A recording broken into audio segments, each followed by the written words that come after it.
mama's boy. You don't hold nothing back, and you love with all you have. I know you wanna be. Good afternoon from Akin, from me, from Castle Goring. Well, we're going to have, hopefully, some fun this afternoon.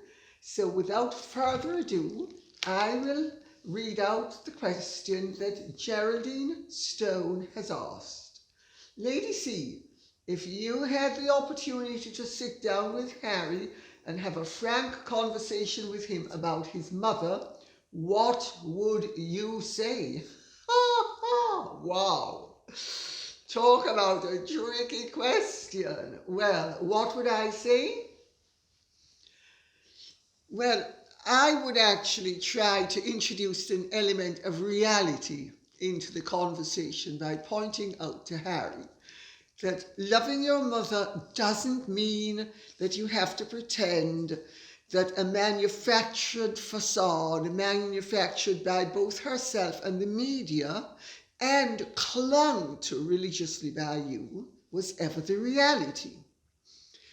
You can't love someone if you pretend that their failings don't exist, because then you're loving a mirage and not the reality of the person.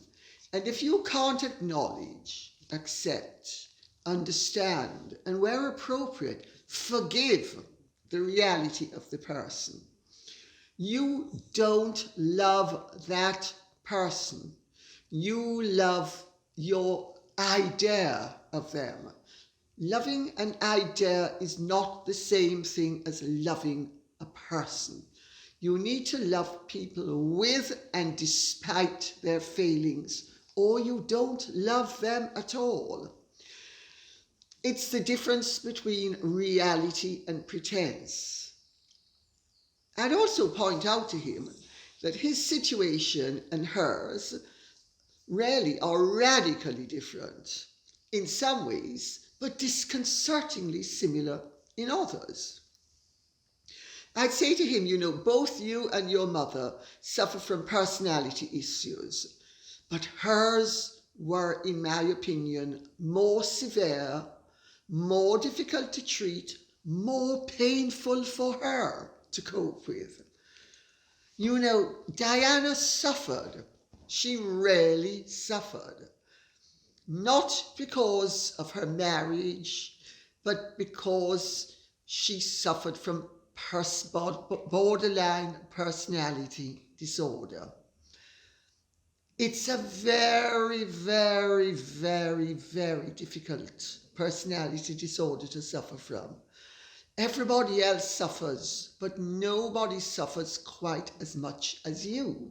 Now, for instance, if you're an alcoholic, everybody suffers, but you suffer far less because you are dulling the pain that you inflict upon others. That's not true with borderline personality disorder. She also had elements of paranoia, which he has. So that's something that I would point out to him, that it didn't help her, it's not helping him, and he needs to get over, if not with treatment, with the understanding that he is flawed and he needs to do something about it. I mean, Harry, I think, has narcissistic personality traits and elements of paranoia, exacerbated, doubtless, by substance abuse. But there are very significant differences between Harry's upbringing and Diana's upbringing. And I try to point out to him that these mean that he has a far easier climb uphill than she did. But she was making the grade when she died. She'd been doing work on herself. She had a way to go. We always have a way to go. Nobody's perfect. No matter how many advantages you start out with in life, everybody has a cross to bear. but she was making headway. I point out to him that he's really lucky. Diana's parents played her and Charles like violins, a recipe for disaster. And when I say Charles, incidentally, obviously, I mean her brother Charles. Diana played both boys, but Charles, Prince Charles, didn't play either one. And so at the end of the day, although it's more convoluted and complex for the children, as they mature, have treatment, realize the reality of what happened, it is easier for them to reconcile what happened with their parents, because there's less blame to give to the party, the parental party, who didn't play them. There's a catch in all of this, as I point out to Harry. It's a standard with very disordered parents that the disordered parent often is the parent that the child warms to while it is growing up. The disordered parent is the one who has greater flexibility, who allows havoc that a child thinks is freedom. I would point out to him that he's really lucky that he had a father who loved him, who was basically stable, who has basically a good heart and sound ideas, not perfect by any chance, by any means. I mean, Diana used to say, about Charles and how dreadfully earnest he was and all the rest of it. And I have to tell you, I agreed with her. I certainly wouldn't have wanted to be married to him, but it doesn't alter the fact that I can see that he's basically a good man. And I think William can see it. And I know Harry used to see it. That's a bit of a tragedy.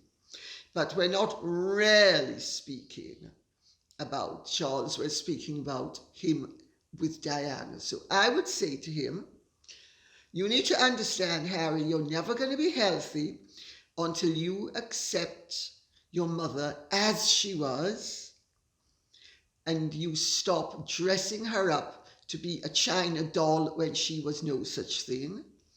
You need to accept responsibility for your fate and stop buck-passing. Yes, you had a grave misfortune in that you lost your mother 2 weeks shy of your 13th birthday. But Harry, that's happened to hundreds of millions of people, if not billions, throughout the millennia. And most of them didn't use it as an excuse for being jerks. I would say to him, you need to accept responsibility for your decisions and don't buck pass. When your mother did it, it ended up in disaster for her. It's going to end up in disaster for you if you don't stop it.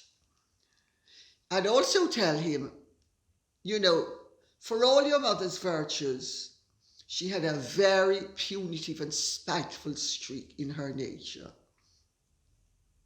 It did her no good. It's not doing you any good. She was better at concealing it than you are. So she got away publicly with the contumely that really should have fallen upon her head. Because Diana could be both spiteful and treacherous and really very vicious. Needlessly so, pointlessly so, destructively so. And he has inherited that in spades. And I would point out to him that he needs to learn from his mother's example, not to emulate it, but what not to be. In other words, Harry, you can love your mother as the flawed person that she was, because she had many virtues. Stop deifying her. She was no goddess. She was no saint. She was no angel. She didn't claim to be.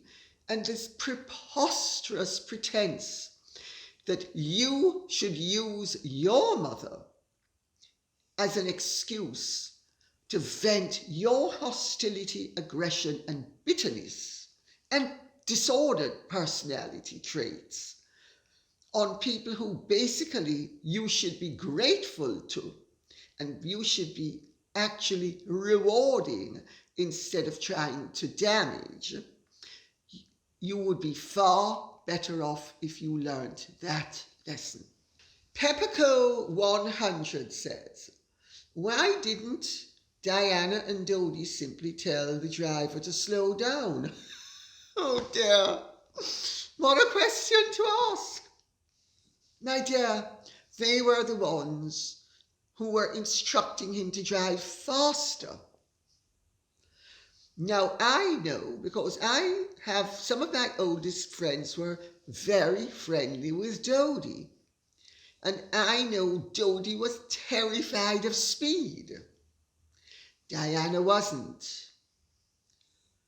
There is a journalist paparazzo called Mark Saunders who told a horrific story of how Diana on the motorway kept on speeding up into the back of his car, forcing him to speed up and then grinding on her brakes.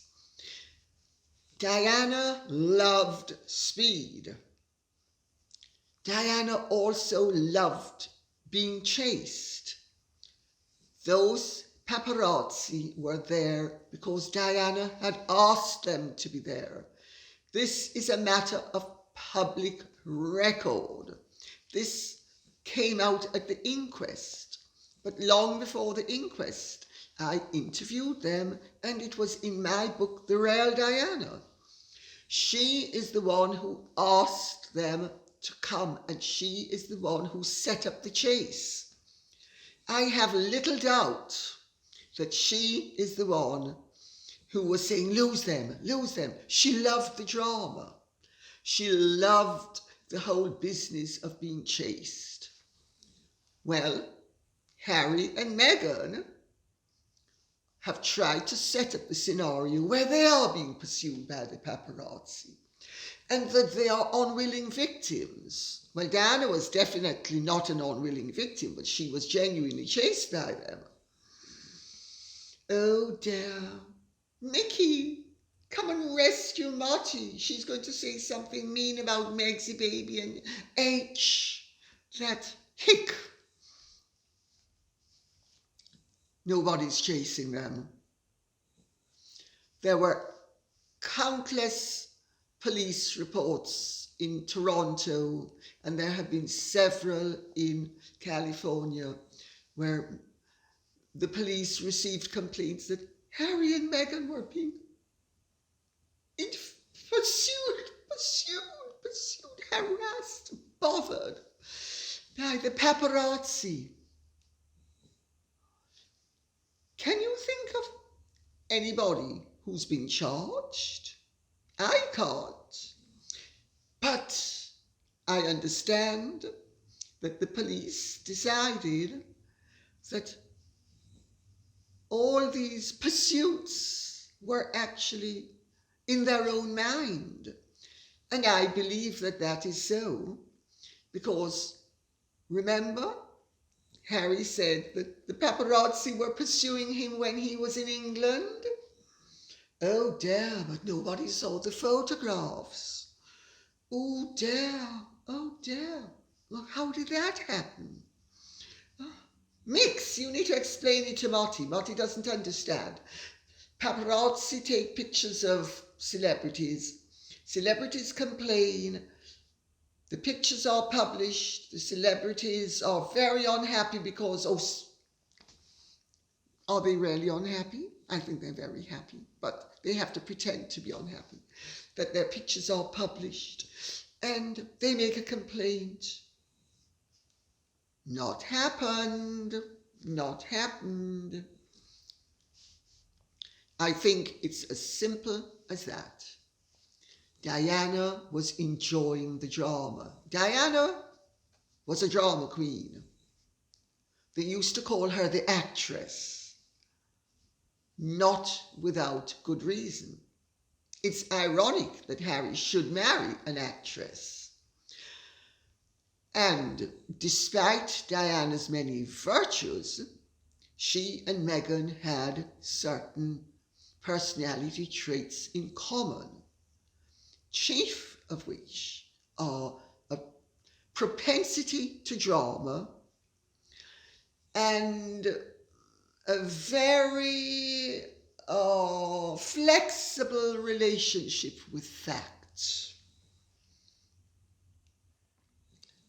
Kay Bergreen says, if Meghan is so busy with her charities, why did Archewell only report $50,000 US income last year?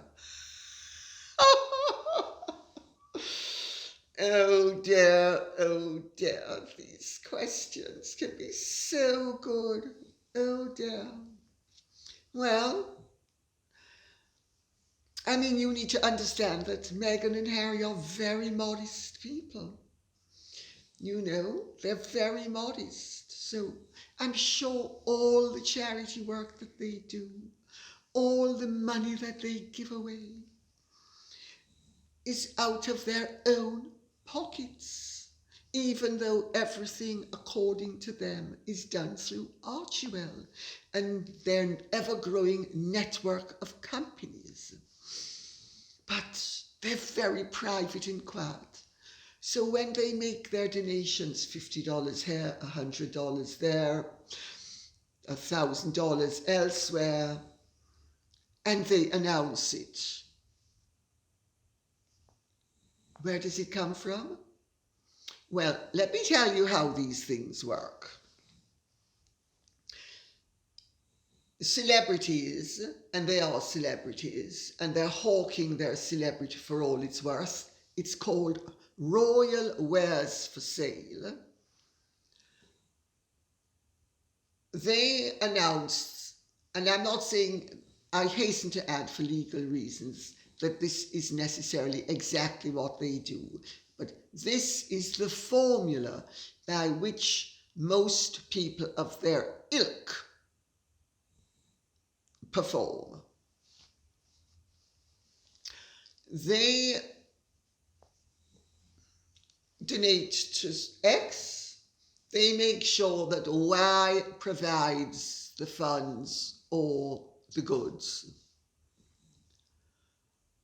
It doesn't come out of their pocket, and sometimes the clever ones even get paid for promoting the product by pretending it is a donation. That's how it's done.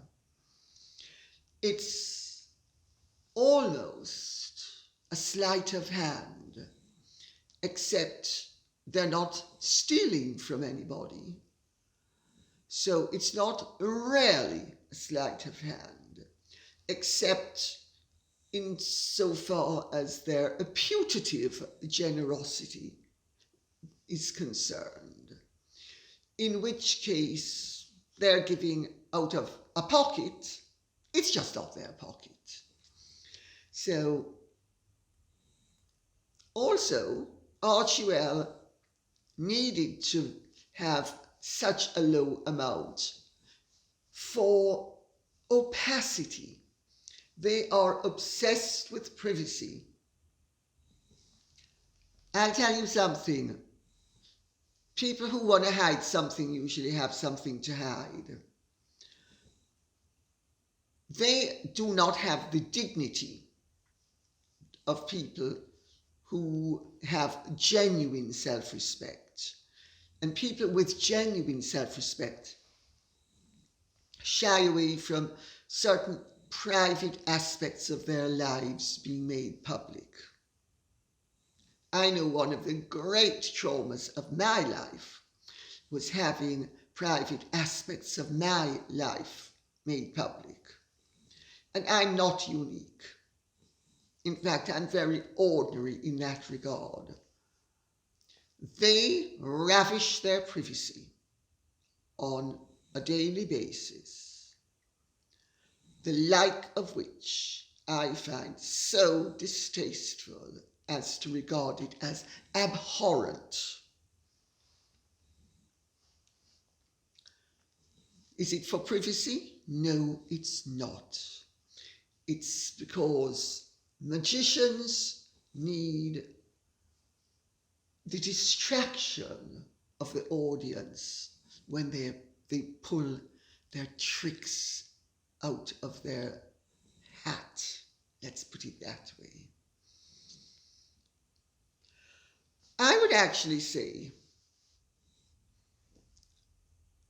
Harry and Meghan's attempt at having set themselves up as great philanthropists on $50,000 a year, mark you. I mean, you have to laugh. I mean, it's offensive. It's so pathetic.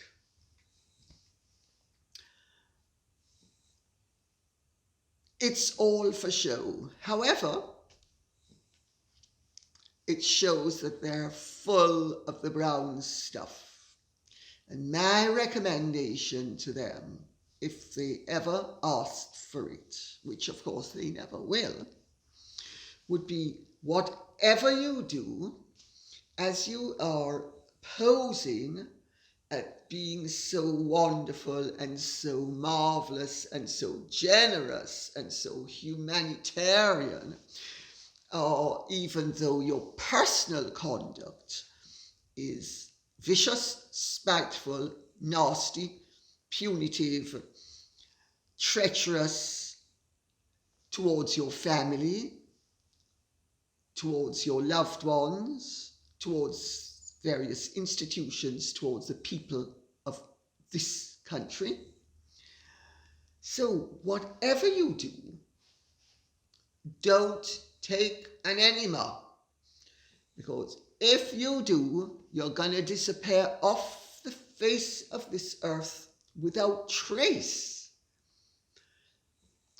But while that is not going to be something that many people will regret, the consequences will be seriously regrettable, because you're so full of it that there are going to be mudslides in California, the like of which we have seldom seen before.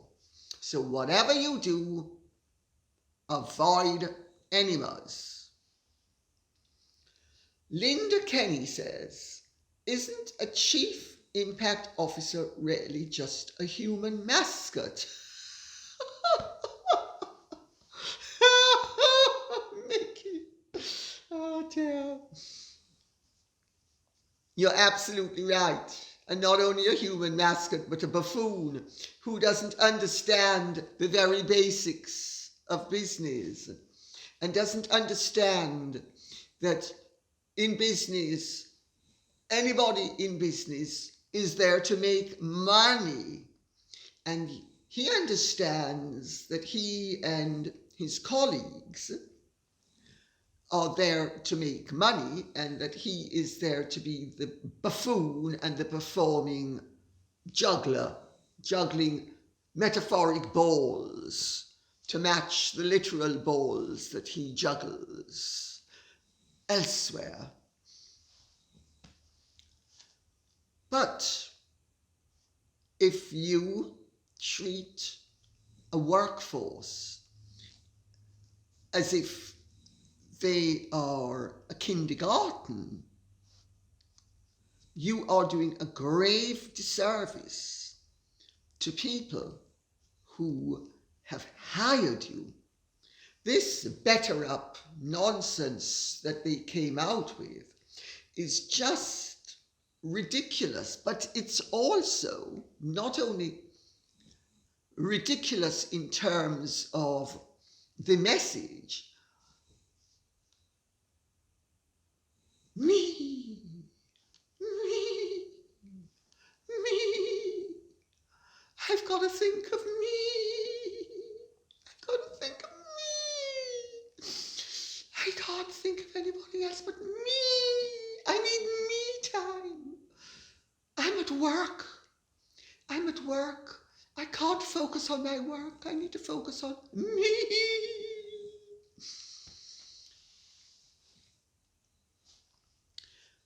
The reason why royals don't enter into commercial deals, the like of which Harry and Meghan have been entering into, is that it's almost dodgy. It's the commercial equivalent of insider trading. It smacks of duping the public by selling them snake oil to cure serious illnesses.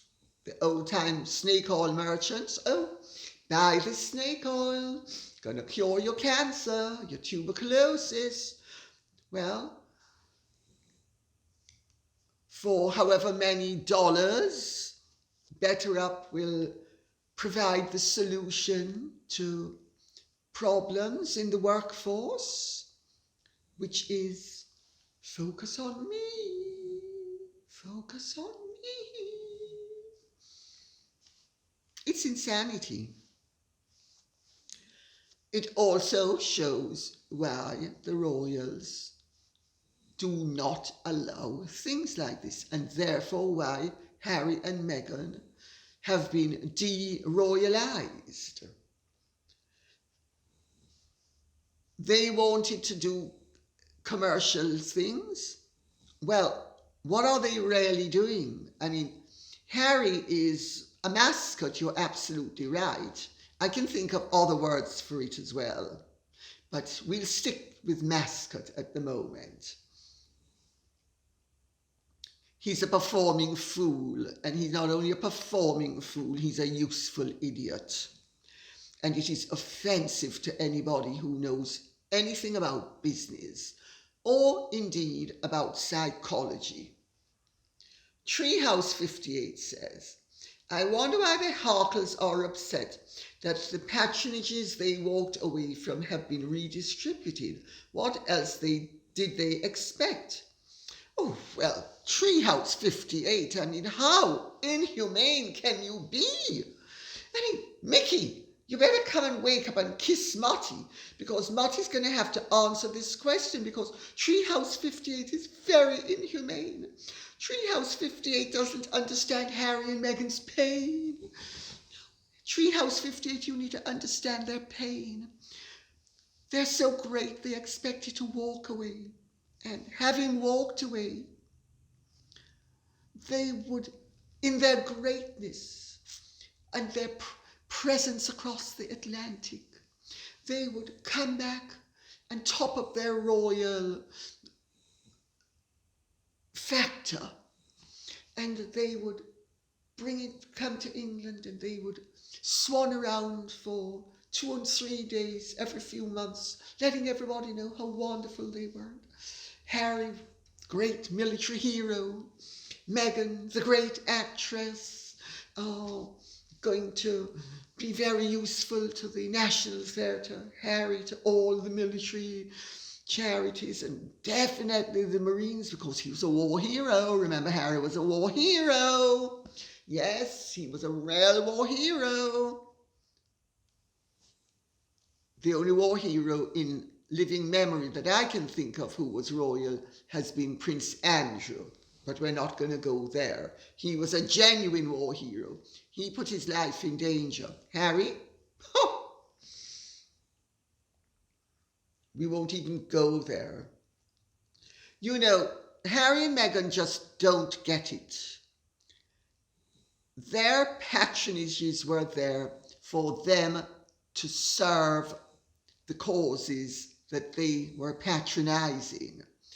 That's what patrons do.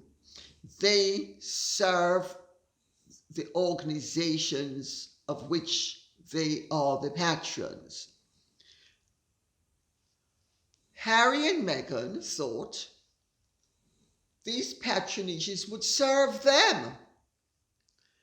They would ratify their importance.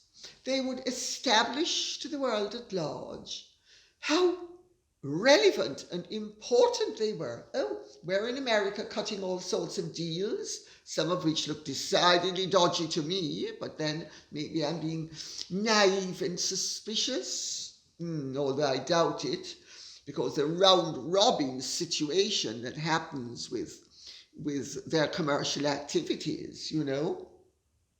Serena Williams' husband is evidently a shareholder in BetterUp. Harry's most likely been given shares and he's selling snake oil. Oh, sorry, solutions, psychological solutions to people who need them, even though he has no qualifications, never studied psychology, is a total psychological mess. You need to look at him and his life to see that. And I'm afraid, Harry, cancer victims are not the people that you go to when you have cancer. You go to doctors. You are the equivalent of a cancer victim trying to give people a cure by selling them snake oil. I think it's awful. But I am mixing the questions up. So I will conclude in terms of the fact that their patronages, it was a great surprise to them that they were taken away. Wasn't a great surprise to me, and wouldn't have been a great surprise to anybody who had at least 1 foot planted on the ground.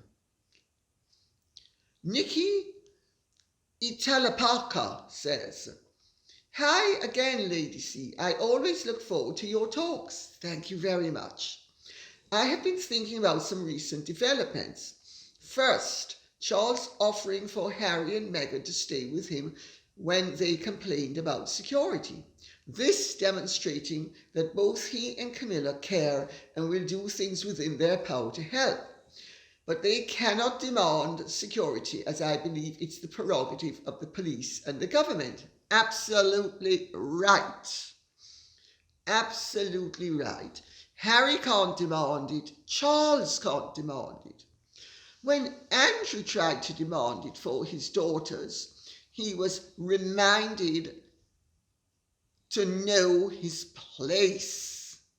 We all have a place in life, and we need to remember not to be above ourselves. Andrew tried it. He was slapped down. Charles hasn't tried it. Harry tried it. Well, we know how successful that's been. Anyway, to resume. Then the Queen states she wants Camilla to be Queen Consort. I wonder if this is to preempt the Harry biographer claiming Charles has done nothing to help with security issues.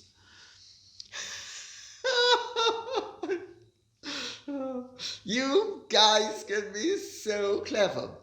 I suspect they're expecting an attack on Camilla with the possibility of Harry saying she is unfit to be queen, and the Queen agrees because she has not endorsed that she should be queen. What do you think? I think that is a very perceptive observation. I think it's a very prescient comment, and I know that there is an element of realism attached to it. The family, and Harry has known this for some time, that the family have decided that Camilla should be Queen Consort. Not only has she earned the right to it, she naturally has the right to it. And it would have been a grave injustice for her to be deprived of that right. Also, Meghan, I understand, and I could be doing her a grave injustice, and I make this point for legal reasons, but my understanding is that Meghan initially was a great salve where Charles and Harry were concerned. Now, Charles and Harry had a better and easier relationship that William and Charles had. But in all parental relationships, there are ups and downs, and Harry had habits that no parent would approve of, and no parent who loved his or her child would not express grave concerns about. And this caused tension because Harry was not eager to give up certain ways. Let's put it that way. Meghan interceded, and Meghan got a lot of credit and kudos from Charles initially. But Meghan has also played Harry and the royal family, as we all know, like a violin. And it was never in her utmost interest to be an unpaid member of the royal family doing public service and not getting millions for it. Her game plan evidently was always to move in, make a big splash, move out with Harry, and do what she's doing, which was marching. I can think of other words for it, but this is YouTube, so I'm going to be polite, but I can think of many other words that are very much more unflattering than marching. Well, she also, I understand, and again, I could be doing her a grave injustice. She also knew that Camilla saw through her from the word go, and that Camilla and she did not warm to each other. She sensed it. She also sensed that Catherine saw through her. You know,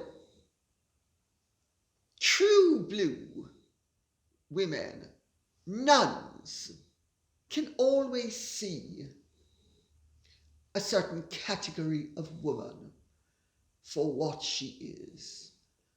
As soon as she saunters into the room, even if she has on a nun's habit. And Meghan didn't pretend to be a nun. Meghan made it clear from the word go that she was a ball-breaking witch, except I don't think anybody said that that version of witch began with anything but a B. And she made it absolutely clear from the word go, because even Charles was calling her, even when he liked her, tungsten, because she sauntered in there and it was, I've arrived, yeah, I know it all, I know everything. But she was also very much, this is me, this is what I am, you're just gonna have to like it or you're gonna have to lump it, which Harry thought was very attractive and meant that she had a lot of confidence. He didn't understand there's a huge difference between confidence and arrogance. And there's a huge difference between arrogance and impertinence. And there's a huge difference between impertinence and delusionalism. Well, we've all found it out, even if he hasn't. So, yes, I have no doubt that your fears are accurate, the fears you mentioned in the question, that had the Queen not intervened at this time, that Harry would have, with Meghan, set themselves up at the expense of the rest of the family, and certainly Camilla, and pushed the narrative that she was not suitable to be Queen. And had he done it before the Queen issued her preemptive strike, it would have prejudiced Camilla's chances of being Queen, because Harry would have been playing the violins that his mother played so well, his wife plays so well, and he plays so well. And the tragedy is, Diana had virtues. Harry and Meghan seem to be dissipating any virtues they once had. Maggie Hammer says, Nutmeg has already said that she was suicidal. After she has completely flopped, what do you think is going to happen? Darling, the Meghans of this world never commit suicide. And if they happen to take an accidental overdose, it's always accidental. That doesn't mean that they might not grandstand. But I don't think anybody needs fear that Meghan is going to go down the route of suicide. That would be like suggesting that the Pope is going to end up as a pole dancing boy in the Chippendale troupe. It's not going to happen. Lala Holland says, Dear Lady C, would you please advise that Prince Charles and the Duchess of Cornwall, Camilla, are properly married and in such a way that Prince Charles can ascend the throne? The likes of, and then she mentions various media personalities, and I am not going to mention them, sorry, are raging that the marriage is not legal. I know that Charles and Camilla have had a civil ceremony which makes their marriage legally binding, followed by a blessing by the then Archbishop of Canterbury, Rowan Williams. Would you put into clear terms how their marriage meets the criteria necessary for Charles to be the titular head of the Church of England, defender of the faith, and silence these anti-monarchy nincompoops and their adherents once and for all? And then it continues. And please do dispel stories of Charles being weak. I think he is wonderful, as is his firstborn. I think the Queen is wonderful and would not act willy-nilly just to please her son or change church law just for her son. If any changes have been made, surely it is a reflection of the material change to the longevity of marriage for many. Well, you've asked more than one question, my dear, and let me see if I can sort of break it down, Lala Holland. The first one is the civil ceremony was legally binding. In this country, civil ceremonies top everything. Once you are married in a civil ceremony, as long as the banns have been posted and no one objected, and if they object, there has to be a valid objection, you are married. The Human Rights Act trumped all of the other supplementary acts which had been in place before the Human Rights Act came in. It's the Human Rights Act which allowed Charles to marry Camilla in a civil ceremony. Charles is a citizen of this country and as such enjoys the rights of other citizens of this country, the right to marriage, the right to form a family. That's the first thing.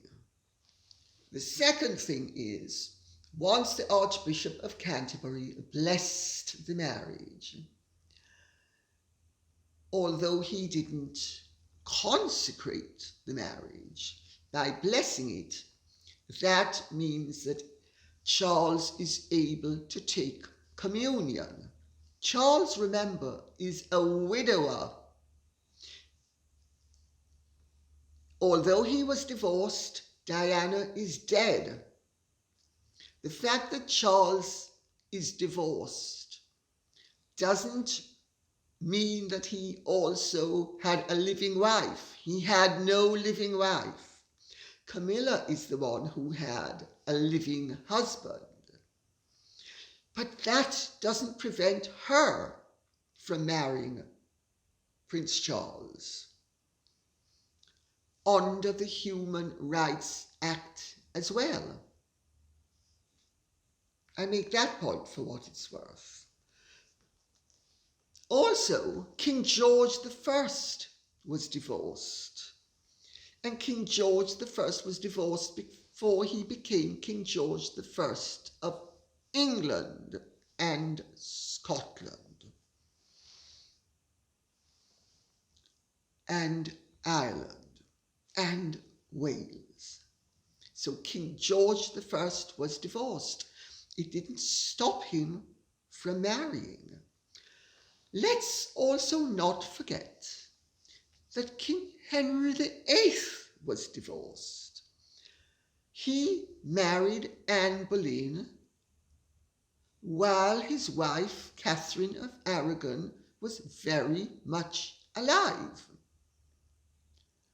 That's how the Church of England came into being. If it was good enough for Henry VIII, why would you think, and why would any nincompoop, as you put it, think that what was good enough for Henry VIII is somehow magically not good enough for King Charles III? Obviously, it's good enough for him. As for defensor fidei, defender of faith, not defender of faiths, defender of faith, Pope Leo X endowed that honour upon Henry VIII when Henry VIII wrote a defence of the Catholic Church and Catholic doctrine during the Reformation. He was granted the title Defensor Fidei. I actually have always thought that it is the height of pretentiousness, if not puerility and stupidity, that all other monarchs thereafter have adopted it. It's ludicrous. It was specific to him. It was certainly not hereditary. It was completely out of mode. It was a total anachronism by the time Edward VI inherited the throne from his father, but they've all used it since. It is a meaningless title, defender of the faith. He was defender of which faith?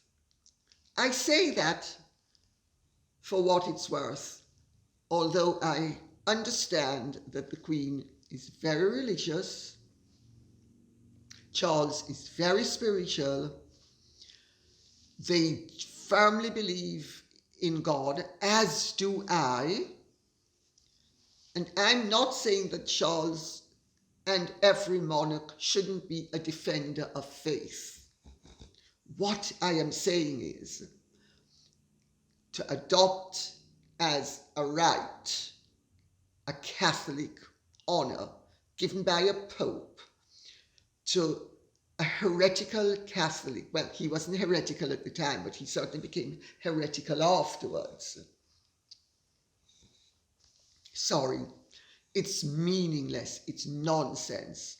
And yeah, it's a tradition, and I get that it's a tradition, and I'm not saying they should relinquish it, although I think it is a pretense that really is, as I've pointed out, completely unrealistic. But if they want to cling to it, that's fine. Kings of England were claiming to be kings of France long after the French king was sitting on the throne and occupying territory they claimed. So people can claim anything they want, really. And it's a charming title to have. And yes, I think it's good that we have a monarch who defends faith, or as Charles would like to do, defends the faiths and defends the right of people to have faith. I think fine. Good luck to them. It's fine. I'm not complaining about it. But in terms of Camilla and Charles's right to sit on the throne and for them to be crowned king and queen, you talk about red herrings, my God. That's one that could have been manufactured in Montecito. And on that note, I will say thank you very much for listening. I hope this has been of some interest to you. If it has, please like, share, subscribe, press the notification bell, and please keep the questions coming in. Remember, this can't be done without you. God bless and goodbye.